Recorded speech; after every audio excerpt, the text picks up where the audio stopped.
నమస్కారం, ఘంటారావానికి స్వాగతం. ముందుగా ప్రధానాంశాలు. మధ్యప్రాచ్యంలో తీవ్ర రూపం దాల్చిన యుద్ధం. అమెరికా దాడులతో దద్దరిల్లిన ఇరాన్లోని ఇస్ఫహాన్.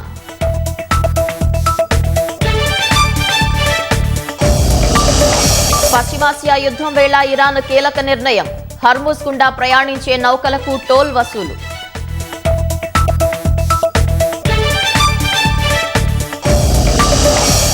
పదేళ్లలోనే నక్సలిజం అంతు చూశామన్న ప్రధాని మోదీ.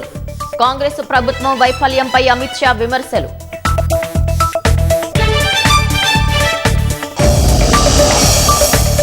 రాష్ట్ర వ్యాప్తంగా అకాల వర్షంతో అన్నదాత కుదేలు. చేతికొచ్చిన పంట దెబ్బతిందని ఆవేదన.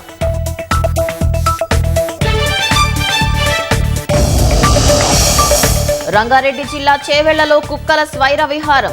మేకల మందపై దాడి, 23 జీవాలు మృతి.